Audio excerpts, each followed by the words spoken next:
محموز کے قواعد کی اس ایپیسوڈ میں ہم بہت ضروری چیز سیکھنے جا رہے ہیں۔ خذ، کل اور مر یہ کون سے صیغے ہیں اور یہ کیسے بنے ہیں؟ ٹھیک ہے، تو آج کی اس ویڈیو کے اندر آپ سیکھیں گے کہ خذ کیسے بنا ہے۔ میں آپ کو قرآن پاک سے خذ دکھاتا ہوں کہ یہ کہاں پر آیا ہے۔ یہ دیکھیں اسکرین پہ آپ کو قرآن پاک نظر آ رہا ہے، یہاں پہ میرا ماؤس موو ہو رہا ہے، خذ لکھا ہوا ہے۔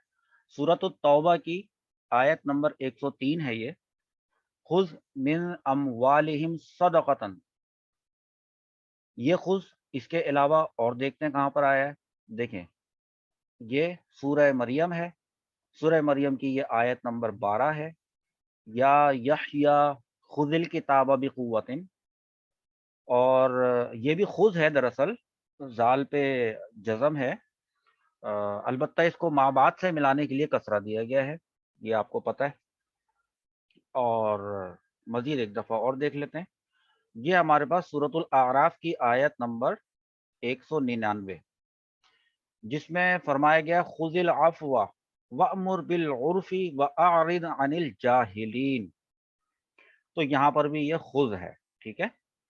اچھا، اس میں یہ کون سا صیغہ ہے اور اس میں کیا تخفیف ہوئی ہے، اس کے حروف اصلیہ کیا تھے، وہ بھی ہم دیکھ لیتے ہیں۔ دیکھیے یہ جو خذ ہے نا، اس کو میں آپ کو بتاتا ہوں کہ اس کے جو حروف اصلیہ ہیں،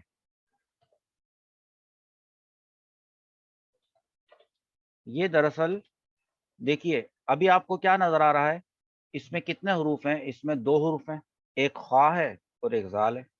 تو خا اور زال تو اس کے حروف اصلیہ نہیں ہیں، حروف اصلیہ کم از کم 3 ہوتے ہیں، اور اس میں بھی 3 حروف اصلیہ ہیں، ٹھیک ہے۔ حروف اصلیہ اس کے ہیں حمزہ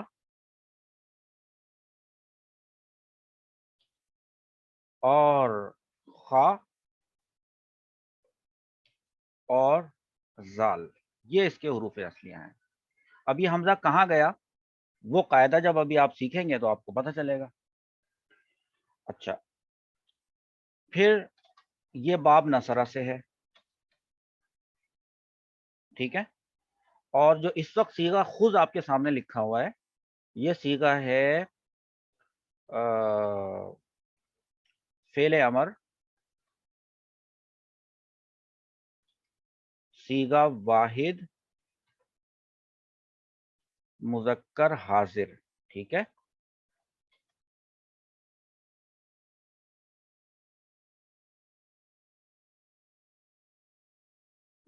درست ہو گئی بات۔ تو بنا کیسے تھا؟ ہم لیتے ہیں یہ اس کے حمزہ، خا اور زال، اور اس کو باب نصرہ پہ کر کے دکھاتے ہیں۔ دیکھیے اگر حمزہ، خا اور زال سے باب نصرہ کریں گے تو آئے گا اخذا یا اخذو، ایسے ہی ہے، اخذا اور یا اخذو،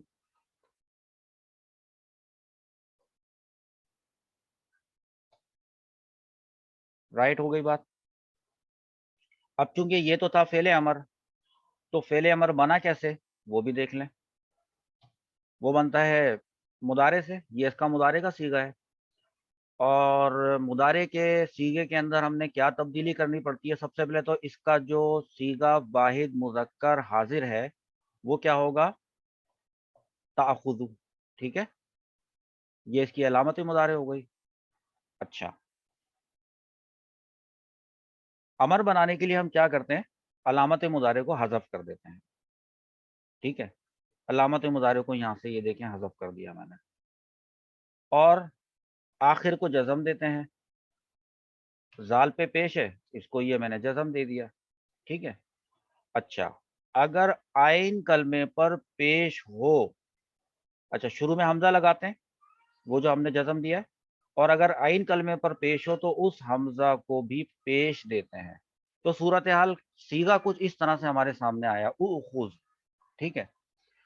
اچھا، اب ابھی تک آپ جو قواعد پڑھتے آ رہے تھے اس میں آپ نے پڑھا تھا کہ اگر کسی کلمے میں 2 حمزے ایک ساتھ آ جائیں، جیسے کہ دیکھیں یہ 2 حمزے ایک ساتھ آ گئے ہیں، ٹھیک ہے، یہ والا جو حمزہ ہے یہ اصلیہ ہے، کیونکہ یہ اس کے حروف اصلیہ میں ہے، تو اس کو آپ یاد رکھیں یہ اصلیہ ہے.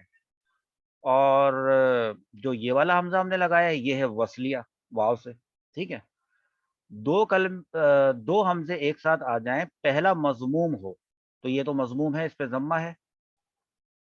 ٹھیک ہے، اور دوسرا ساکن ہو تو یہ بھی دوسرا ساکن ہے. تو ایسی صورت میں دوسرے حمزہ کو واو سے بدلنا واجب ہے. ٹھیک ہے، لیکن معاملہ کیا ہوا ہے؟ معاملہ یہ ہوا ہے کہ یہاں پر یہ قاعدہ نہیں لگایا، عربوں نے یہ قاعدہ یہاں پر نہیں لگایا، اور ہونا تو یہ چاہیے تھا یہ او خز ہو جاتا. ٹھیک ہے، لیکن کثرت استعمال کی وجہ سے ہوا کیا کہ یہ جو دوسرا والا حمزہ ہے جو ابھی سلیکٹڈ ہوا ہے اس کو گرا دیا. اور اس طرح سے کرنے کو، یعنی کہ بغیر کسی قاعدے کے ایک کام کرنے کو، یہ خلاف قیاس کہا جاتا ہے. تو خلاف قیاس جو ہے وہ یہ والا جو حمزہ ہے اس کو گرا دیا. جب اس کو گرا دیا، دیکھیں ہٹا دیا میں نے، تو اب کیا بنا ہے؟ اخذ. ٹھیک ہے، یہ جو اخذ میں جو یہ والا حمزہ ہے یہ کب آیا تھا، اس کی ضرورت کب پیش آئی تھی؟ وہ اس وقت پیش آئی تھی کہ جب ہم فعل امر بنا رہے تھے اور ہم نے علامت مضارع کو ہٹایا تھا، تو وہ جو حمزہ شروع میں تھا وہ ساکن تھا، اور ساکن سے تو کوئی لفظ پڑھا نہیں جاتا ہے.